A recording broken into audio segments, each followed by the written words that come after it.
कार्यक्रम के पुण्यार्चक हैं श्री जयेश भाई जसवंत लाल शाह, श्रीमती रूपाबेन शाह, श्री अर्पित वखारिया, श्रीमती अदिति वखारिया, कियारा वखारिया, जियान वखारिया, कुंजन गांधी, ईशा गांधी एवं हतवी गांधी। परम पूज्य संत शिरोमणि आचार्य श्री 108 विद्यासागर जी महाराज के पावन चरणों में श्रद्धा सुमन अर्पित करते हुए माता पिता Shri Atveer Chandra Jain, Shrimati Kasturi Devi Jain, CA Rajiv Jain, Rekha Jain, Ruchin Jain, Mansi Jain, CA Vasu Jain, CA Samkit Jain, पौत्र पौत्री Rudra Meera, firm JRA corporate services private limited Noida, भाई डॉक्टर संजीव जैन, रुचि जैन, सिद्धार्थ एवं सम्यक जैन, कनाडा।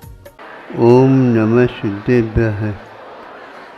अहिंसा परमो धर्म की आचार्य गुरुवर श्री कुंद कुंद भगवान की, आचार्य गुरुवर श्री ध्यान सागर मुनि महाराज की,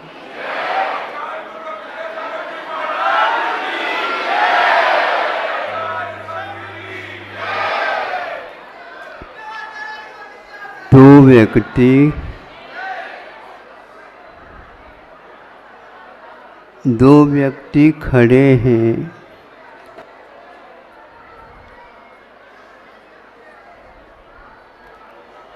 और एक व्यक्ति भीतर में है और एक व्यक्ति बाहर में खड़ा है। दोनों एक खिड़की के सामने। एक व्यक्ति भीतर है, वह भी खिड़की के सामने है। उसको क्या दिखेगा? बाहर का दिखेगा। और जो खिड़की के बाहर खड़ा है, वह व्यक्ति भीतर की ओर देख रहा है। उसको क्या दिखेगा? भीतर की वस्तु दिखेगी। दोनों खड़े हैं। एक को बाहर इसलिए दिख रहा है, वह खिड़की के सामने बाहर की वस्तुओं को देखना चाह रहा, वही दिखेगी। जैसा उद्देश्य होता है वैसा ही निर्देश होता है।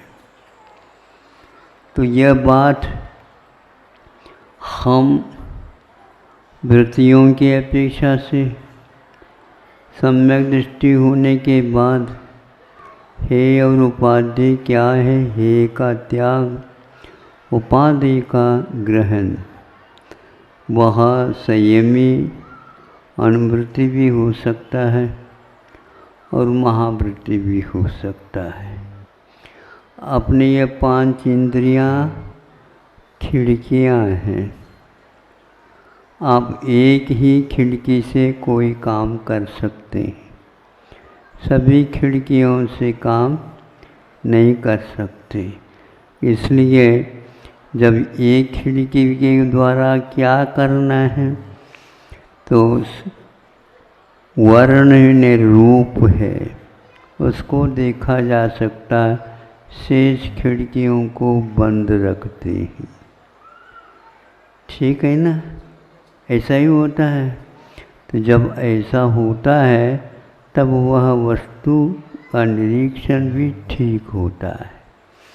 नहीं है, चंचलता के साथ यदि करेंगे, 5 खिड़कियों में आप देखते रहोगे तो एक का भी निरीक्षण आपको हो नहीं सकेगा। 7-8 प्रश्न हैं। विद्यार्थी 1 वर्ष तक अध्ययन किया है और वह हल करना है। तो आज एक पेपर के माध्यम से वह हल करता है।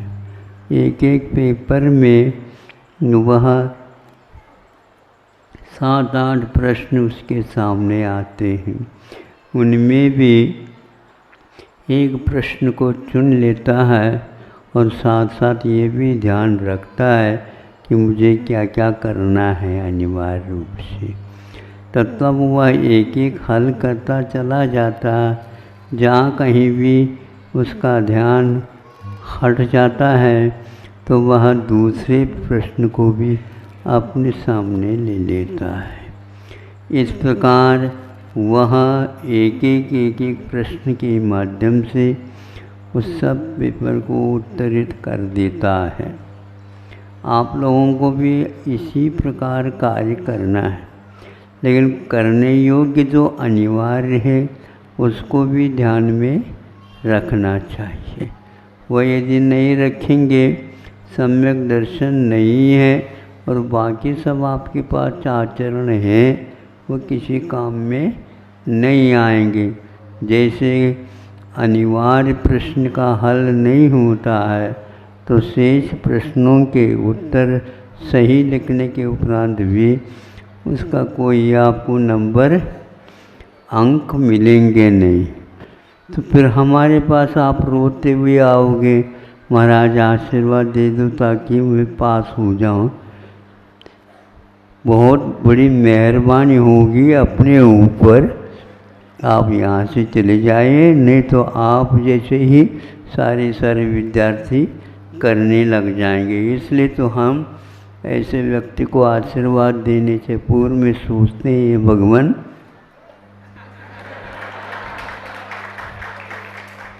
नहीं तो औरों के भी प्रभाव पड़ेगा। तो वह ये कहना चाह रहा हूँ, 5 खिड़कियाँ हैं और एक जो मन है उन सब का वह संचालन करने वाला है। कौन सा वह चाहता है उसी के अनुसार ये सब काम होते रहते। अब आप लोग तो मनुष्य हैं, मन तो है ही, लेकिन मनुष्य का मन है। तिर्यंच भी आपके इस प्रकार के प्रश्नों के उत्तर जैसे दे रहे हैं वैसे दे सकते हैं। एक छोटा जब था उस समय की बात है, सर्कस में एक हाथी को रखा गया था। उसके माध्यम से भी एक दृश्य देखना था। वह मंच बनाया गया था, उसके ऊपर आया और व्यवस्थित रखा था। फिर इसके उपरांत उसको सीधा ही नहीं चलना नहीं था, किंतु वह एक बड़ा गोल गेंद टाइप, किंतु बहुत कठिन था, वो बहुत मजबूत था।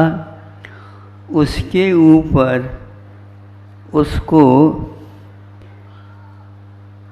चढ़ना है और चढ़ने के उपरांत उसको वह अपने आप को नियंत्रित रखते हुए उसको चलाना है। सब लोग तो आप ताली बजाएंगे, किंतु उसके बहुत बड़े बड़े कान होते हुए भी उसने कह रखा है कानों को कि तुम कानों को खोलो नहीं, क्योंकि यदि कान खुल जाएंगे तो सब लोग तालियां बजाना तो तुम दूर आश्चर्य में पड़ जाएंगे। जिस समय आप उसको देखेंगे, चलाएंगे, उस समय आप अपनी परीक्षा कर लीजिए। हम भी इसको खेल सकते हैं, लेकिन आप सोच विचार करके इस खेल को अपना लीजिए, क्योंकि पैर टूटने में देर ही नहीं लगेंगे आपको। किंतु उसके पैर इतने मजबूत थे, उसने ऐसा रखा तो अपने आप को भी नियंत्रित रखा। आप लोग बैठते हैं अनियंत्रित, आप सुनते हैं अनियंत्रित, आपके भीतर भी कुछ बोलता रहता है जेब में, वह भी क्या कहता पता नहीं। वह कभी कभी बोलता भी है और कभी कभी स्पंदित भी आपको कर देता है। तो उस समय बहुत समझने की बात है, वह दूसरे की ओर देख रहा है, दूसरे की ओर देख रहा है। अरे भैया, दूसरे की जब जेब में नहीं है वह आपके ही जेब में है और आप अनियंत्रित हैं। ऐसे बहुत सारे काम आपके हो रहे हैं बिना सोचे, बिना समझे और बिना सब कुछ ज्ञान के, ज्ञानी होकर के भी आप कर रहे हैं। आप लोगों के जीवन के नियंत्रण के लिए, सुरक्षा के लिए सरकार को भी चिंता हो रही है। अगरबत्ती दिखाने की आवश्यकता नहीं पड़ती, एक को दिखाओ, बाकी सब लोग उसकी आवाज़ से ही बाकी शेर जितने भी पटाखे हैं चालू हो जाते हैं। ऐसे ही आप लोगों के बच्चों की और उस पंजाब की स्थिति होती चली जा रही। स्वयं वो बच्चे बहुत ही दुखी है, याद आ रहे हैं अपने पहले के संकल्पों की। आकर के कहते हैं धीरे धीरे महाराज एक समस्या का हल करो, बहुत बड़ा काम होगा। क्या है बताओ? मैं इस लत से लग गया हूँ, कई बार सोचा ये छूट जाए, नहीं छूट रही। पैसे नहीं भी रखे, लेकिन कहाँ से पैसा आता पता नहीं, और मैं उसी को खरीद लेता हूँ। इस प्रकार वे उस खुराक के द्वारा, भोजन तो उनको अच्छा नहीं लगता, लेकिन उसको वो छोड़ नहीं पा रहा। यदि आपका लड़का उसमें आ गया तो क्या करोगे, मुझे बताओ? इतना पढ़ा लिखा कराने के उपरांत आप उसको संभाल नहीं पाओगे तो दशा क्या होगी? हो रहा है ये कह रहा हूँ। एक बात और सुनिए कि जो ड्रग्स हैं वे एक प्रकार से सिंथेटिक भी आ रहे हैं, यानी वो अब उतनी कीमत वाली नहीं है, लेकिन उससे दुगनी कीमत दे करके आप ही खरीद रहे हैं। और ऐसे देश होने लगे हैं, तो ये स्थिति में क्या आएगा मुझे बताओ? देश को चलाने वाले चिंता में डूबे हुए हैं कि किस ढंग से हम चलाएं, किंतु सिंथेटिक ड्रग्स आ गए तो आपका जीवन समाप्त हो गया। दिखा रहे हैं वो सारे से टिकियाँ, और उन टिकियाओं को गिनने में लगे हुए हैं कुछ लोग, और इधर उधर देख भी रहे हैं, कोई देख न ले। अरे तुम्हारा मन तो देख रहा है, भगवान तो देख रहे हैं, तुम्हारा भविष्य क्या है ये भी दिख रहा है। ऐसी स्थिति में आप लोगों का क्या होगा? यहाँ बताओ, देश से देशांतर यदि आप अपने बच्चों को करते हैं इस प्रकार के, तो केंद्र खोले जा रहे प्रशिक्षण देने के लिए। कौन से केंद्र? वही ड्रग्स जो है ना, कैसे छोड़ा जा सकता है। हाँ, नशा मुक्ति, पहले से व्यसन मुक्ति हम कह रहे थे, तो नहीं, व्यसन का अर्थ होता भी विशेष रूपेण आश्रम, विशेष रूप से खाना। तो किसको खाना हमें बताओ ना, वो गोलियां खा करके रह जाओगे। आज सबसे ज़्यादा ये बड़ी बीमारी भी आ गई। आपको यदि औषध चल रहा है, उस औषध में भी यही सम्मोहन किया जा रहा है कि उसमें क्या डाला जा रहा है, वह ऐसे दवाएं डाली जा रही है, आपको नींद नहीं आती तो अच्छी आएगी। वो नींद नहीं है, वो मूर्छा है। नींद उसको बोलते हैं जिसमें विचार, सद्विचार भी आ सकते, असद विचार भी आ सकते, जिसको स्वप्न बोलते हैं। किंतु इसमें स्वप्न नहीं आते, इसको मूर्छा बोलते हैं। बेहोश किया जाता है, होश हवास से समाप्त हो जाता है और उसको ये टिकिया दी जाती। इसको खाने के उपरांत वह अन्य और चीज़ खा ही नहीं सकता, खाने की इच्छा ही नहीं रह सकती। तो ऐसी स्थिति में क्या होगा? इसका नियंत्रण क्या है? कुछ भी नियंत्रण नहीं। और यह आप लोगों की दुकान में, मकान में प्रवेश करते चले जा रहे हैं। बच्चों के अध्ययन चल रहा है क्या नहीं, ये आपको चिंता है, लेकिन उनको इसका कोई चिंता नहीं। चिंता होने के उपरांत भी वो चिंता छूट नहीं सकती। तो ऐसी स्थिति में उसका क्या जीवन होगा, आप बताओ। इसके लिए सेंटर खोले जा रहे हैं, केंद्र खोले जा रहे हैं। और उससे अब कितनी सफलता, जब विद्या अध्ययन करने में असफल बच्चे रहे तो इसको कैसे आप नियंत्रण में ला सकोगे? नहीं आ सकेगा। तो वह भोजन से मुक्त हो कर के, दूर हो कर के इसी खाने पीने में लगा हो। और वह लड़का आ जाता घर में, आपको अखरेगा। अब यह आ गया, अब क्या करेगा क्या पता। कुछ दूसरे और सुनता हूँ तो बहुत ही दुखद के साथ ये सुनना और कहना पड़ता है। वो ये है कि वहाँ बच्चा होकर के ऐसे खेल खेलता है मोबाइल के ऊपर। इसको सुन कर के ऐसा लगता है कि ये क्या है, यह सम्मोहन इसको बोलते हैं। आज के युद्ध यही है युद्ध, और कुछ नहीं। बॉम्बार्डमेंट करने की कोई आवश्यकता नहीं। इस बार यदि आप इसको करने लग जाओगे तो क्या होगा, आप ही सोचिए। वह ऐसे खेल हैं, मोबाइल के माध्यम से वह चलता रहता है और वह लड़का सबको भूल जाता है। कहाँ हूँ इसको भी भूल जाता है और ऐसा करता है, वह मरने और मारने के लिए तैयार हो जाता।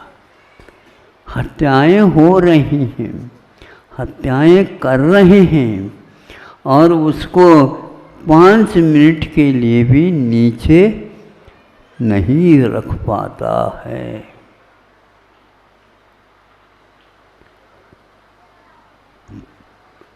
हमारे पास माता पिताओं को लेकर के वो बच्चे भी आ जाते हैं, तो धीरे से माता पिता कहते हैं, महाराज इसकी आज स्थिति यह है, इतनी लंबी स्थिति क्यों हो गई, ये तो हमारी ही गलती है महाराज।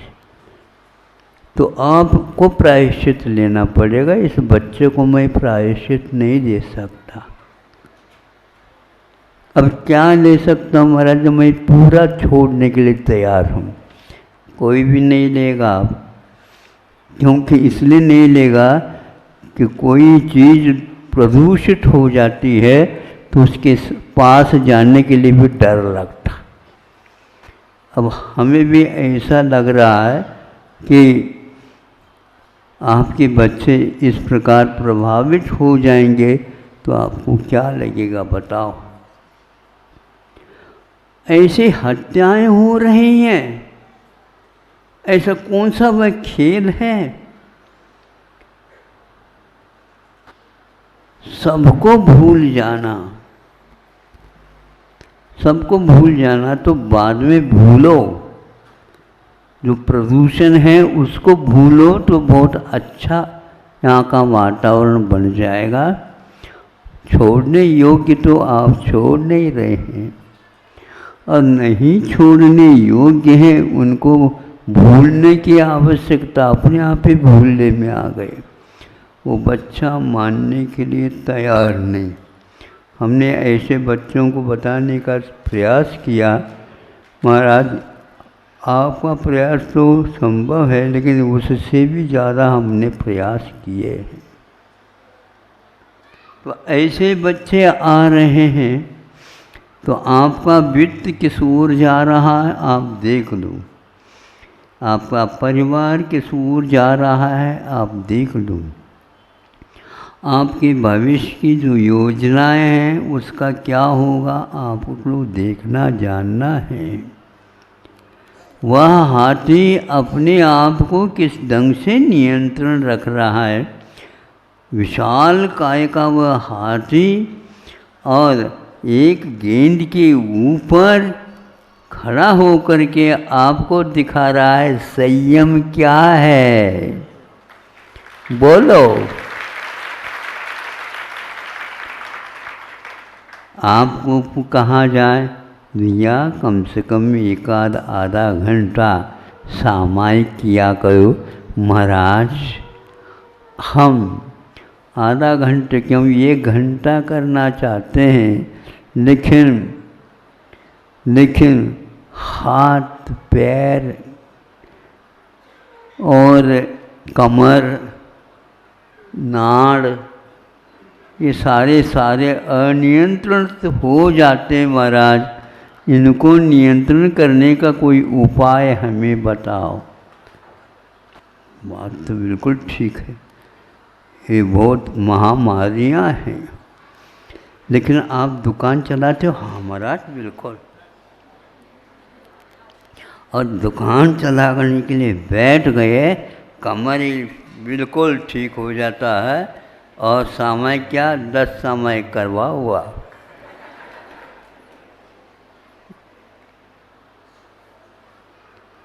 वही शरीर वहाँ पर काम कर रहा है, और वही शरीर यहाँ पर दूसरा कोई उपाय बता दो। ठीक है, हमें बताने की आवश्यकता नहीं, दूसरा उपाय भी अपने आप आ जाएगा। जिस समय करवट लेना भी मुश्किल हो जाए तो उस समय भगवान से अपना संपर्क साधित कर लेना। किसके लिए? हे भगवान जल्दी जल्दी यहाँ से उठाओ। यहाँ तो आपने पटक दिया और वो चले गए आप, अब ऐसा नहीं करना। हाँ, तुम अपने आप ही गेंद की भांति गेंद को यदि नीचे पटक दो तो वह उतनी ही गति से ऊपर भी उठेगा। 2 बार 3 बार वह यूँ करता हुआ शांत होगा। आप लोगों की भी दशा कभी भी इससे आप बच नहीं सकोगे।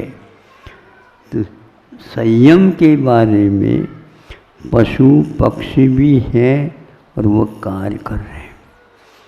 अब सही बात तो यह है, मनुष्य के कारण पशुओं में भी बीमारियां जा रही हैं, वहाँ से इधर कम आते हैं, क्योंकि वो लोग हमेशा हमें दिनस्थ हुआ नहीं, वो कभी भी बोलते नहीं और घोंसलों में जा कर के बैठ जाते हैं। रात में खाते पीते नहीं हैं, और आपको दिन में अच्छा लगता नहीं, रात में सब ठीक। महाराज आप रात क्यों कह रहे हो? आज यह है कि ऐसी लाइट की व्यवस्था हो गई है, अब चंद्रमा और सूर्य भी सेकंड हैंड हो गया है। हाँ, वो अब अपने आलोक को फैला नहीं सकते। तो ऐसी स्थिति में खा ले पी ले पढ़ ले वो कर ले ये कर ले, दिन में भी यह क्यों हो रहा है? तो वह सामने है, ये मोबाइल वगैरह इत्यादि के माध्यम से मोबाइल के चलाते चलाते और कोई काम करते हैं तो एक्सीडेंट हो रहे हैं। हाँ, कार चला रहे हैं और उसके साथ साथ मोबाइल भी चलता रहता है, एक्सीडेंट होना पक्का है, उसको कोई रोक ही नहीं सकता, दिमाग उसमें लगा हुआ है। ऐसे यंत्रों से अब विदेशी लोग बच रहे हैं। अब आप लोगों के लिए वो यंत्र यदि मुफ्त भी मिल जाते हैं तो नहीं लेना। यदि लेते हैं तो पक्का है आपका जीवन सुधरने वाला नहीं है। प्राय करके विदेश में जो चीज़ एक प्रकार से उपेक्षित बहिष्कृत की जाती है वह भारत में अवश्य बिक जाती है।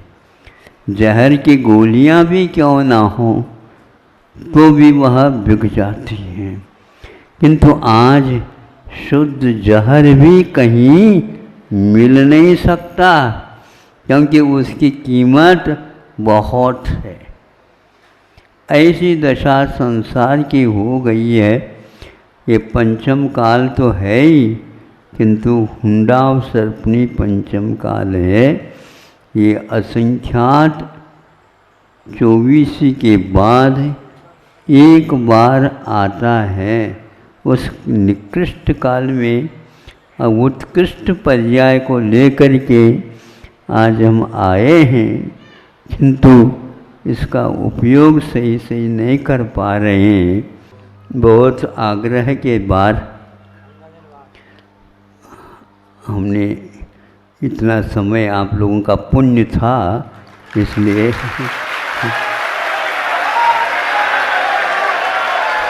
पर्याप्त है, बहुत अच्छा है। 8-10 दिन के खोल करके तालियां लग गई।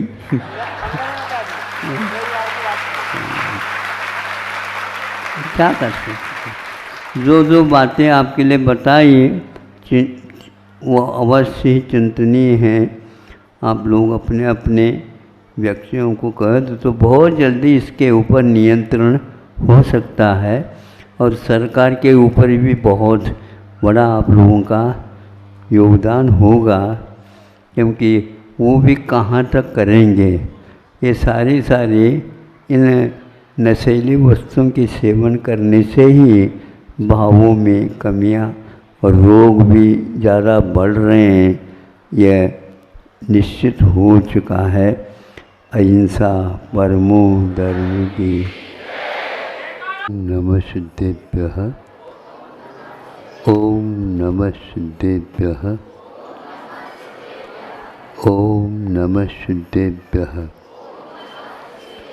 अहिंसा परमो धर्म की। आचार्य गुरुवर श्री कुंद कुंद भगवान की। आचार्य गुरुवर श्री ज्ञान सागर मुनि महाराज की।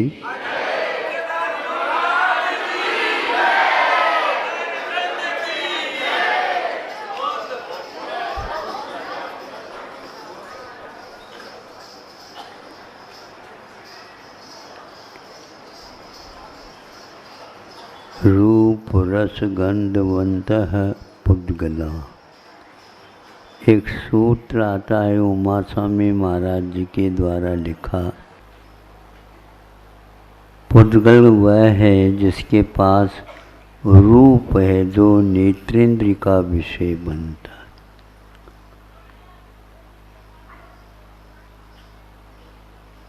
है। रस जिह्वा इंद्रिय का एक वह विषय है जिसको चखना बोलते हैं आप, और स्वाद आता है, स्वाद दिलाता है। गंध जो नासिका का विषय बनती है, जिसके माध्यम से आत्मा कहीं भी हो किंतु उस गंध के कारण वह आह्लादित होता है। स्पर्श जो एक प्रकार से स्पर्शनेन्द्रिय का विषय बनता है, जो 8 भागों में या पर्यायों की अपेक्षा से बनता है। शीत है, उष्ण है, हल्का है, भारी है, आदि आदि। अब रहा जीव का क्या उपयोग है। जीव उपयोग वाला है और इन सब को वह अपना भोग्य बना देता है। वे धन्य हैं इस उपयोग के द्वारा अपने आप को ही उपभोग्य बना देते हैं। अभी तक जीव दूसरे द्रव्य के अंतर्गत रहने वाले भोग्य पदार्थों का सेवन करता करता आया, किंतु अभी तक वह अपने आप का सेवन नहीं कर पाया, किंतु पर की ही सेवा करता आया है। अभी भी यही बात है, कोई भी अंतर इसको नहीं आ रहा है कि अनंत काल व्यतीत होने के उपरांत भी इसको अपनी खबर नहीं लगी है। अखबारों में तो पढ़ते रहते हैं, उस अखबार में अपनी कभी खबर आती है? नहीं आती। तो आप अखबारों में अपनी खबर भी छापा करो।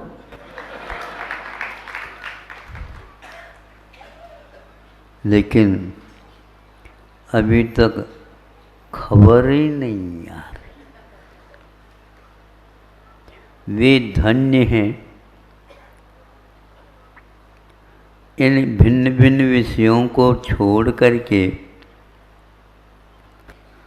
मोक्ष मार्ग में लग जाते हैं, अथवा मोक्ष महल की प्रथम सीढ़ी, ये एक प्रकार से दौलत राम जी ने छहड़ाला में लिखा है। मोक्ष महल की एक सीढ़ी, अभी भी आप लोग कह रहे थे एक के ऊपर एक ऐसे सीढ़ियाँ लगती जा रही हैं। सीढ़ी भी होती है और नसेनी भी होती है, और कहीं कहीं पर सुनने में आता है जीना भी होता है।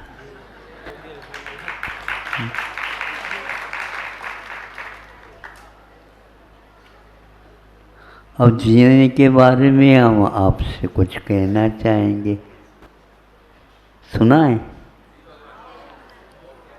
अच्छा,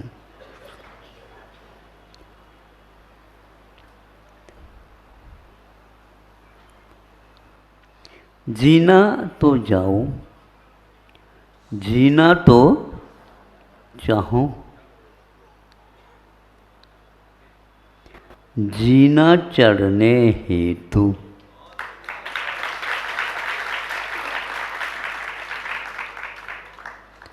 जीना तो चाहूं, जीना चढ़ने हेतु, यूं ही जीना क्या।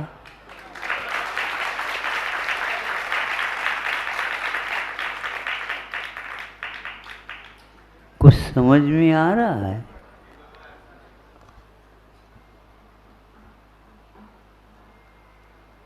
जीना चढ़ने का संकल्प करना भी बहुत महत्वपूर्ण है, किंतु सब लोग जी रहे हैं उस प्रकार हम भी जी रहे हैं। भले ही उस जीने में कुछ मिल रहा हो या नहीं मिल रहा हो, यदि नहीं मिलता है फिर भी जी रहे हैं, तो जीना क्या, यूं ही जीना। जी चुके हैं कई बार अनंतों बार, अब तो कम से कम हम जीने को देखते हैं तो मन में विकल्प होता है, ये क्या है, ये चढ़ने के लिए है। चढ़ना चाहते हो तो आज तक का यह दृश्य लुप्त था, वो देखने को उपलब्ध होगा। लेकिन ध्यान रखो, चढ़ने के बाद उतरने की बात होती है, वो सावधानी की आवश्यकता पड़ती है। गिरने की पूरी संभावना है। मोक्ष मार्ग में चढ़ना भी है, चढ़ता भी है, आलस हो गया तो चक्कर खा कर के नीचे आ भी जाता है। किंतु ये ध्यान रखें, जिसने एक बार भी उस नशेनी का सीढ़ी का चढ़ना प्रारंभ कर दिया, अब वह भले ही गिर जाए, एक दिन पूरी सीढ़ियों की पूर्ति पूर्ण करके ऊपर जाने का भी अवसर प्राप्त करता है। हम उसी पुरुषार्थ को पुरुषार्थ मानते हैं। एक सीढ़ी भी चढ़ जाए वह भव्य है, ये सिद्ध होता है। क्योंकि प्रथम सीढ़ी में वह एक प्रकार से जमीन के समान होता है। एक सीढ़ी चढ़ते ही हम अवश्य ही अधर का हो जाते हैं या आसमान में आ जाते हैं। आसमान बहुत पास दिखता है, लेकिन एक सीढ़ी चढ़ने के बाद लगता है, ज्ञात होता है, ऐसे ही चढ़ते जाना चाहिए, ऐसे ही चढ़ते जाना चाहिए। लेकिन कभी विचार किया है क्या कि पैरों से सीढ़ी चढ़ी जाती है? ये तो सब लोग जानते हैं। हाथ भी उसके साथ साथ चढ़ते रहते हैं, दोनों तरफ। हाथ को पकड़ने से और हाथ पर बल देने से अपने वजन भी हल्का हो जाता है। ऐसा ही कुछ मोक्ष मार्ग में प्रारंभ होता है, उत्साह बढ़ जाता है। इसी का नाम मोक्ष मार्ग है। और एक बार पूरी सीढ़ियाँ चढ़ जाएंगे, हमेशा हमेशा के लिए हम अब नीचे आने की कोई आवश्यकता नहीं है। वो मिट्टी की ही बात कर रहे हैं और हम मोक्ष मार्ग में सम्यक दृष्टि की बात कर रहे हैं। इसलिए कोई सोने की गिट्टी की बात करता है और ताली बजाता है, कोई व्यक्ति गिट्टी नहीं, मिट्टी नहीं, किंतु सम्यक दृष्टि की बात करता है। उनके जीवन में अवश्य ही आनंद का अनुभव आता है। इतना ही पर्याप्त समझता हूँ। उस दोहे को दोबारा आपके सामने रखता हूँ कि जीना तो चाहूँ, जीना तो चाहूँ, जीने चढ़ने हेतु, यूं ही जीना क्या है। अहिंसा परमो धर्म की। इस कार्यक्रम के पुण्यार्चक थे श्री जयेश भाई जसवंत लाल शाह, श्रीमती रूपाबेन शाह, श्री अर्पित वखारिया, श्रीमती अदिति वखारिया, कियारा वखारिया, जियान वखारिया, कुंजन गांधी, ईशा गांधी एवं हतवी गांधी। परम पूज्य संत शिरोमणि आचार्य श्री 108 विद्यासागर जी महाराज के पावन चरणों में श्रद्धा सुमन अर्पित करते हुए माता पिता Shri Atveer Chandra Jain, Shrimati Kasturi Devi Jain, CA Rajiv Jain, Rekha Jain, Ruchin Jain, Mansi Jain, CA Vasu Jain, CA Samkit Jain, पौत्र पौत्री Rudra, Meera. Firm JRA corporate services private limited, Noida. भाई डॉक्टर संजीव जैन, रुचि जैन, सिद्धार्थ एवं सम्यक जैन, कनाडा।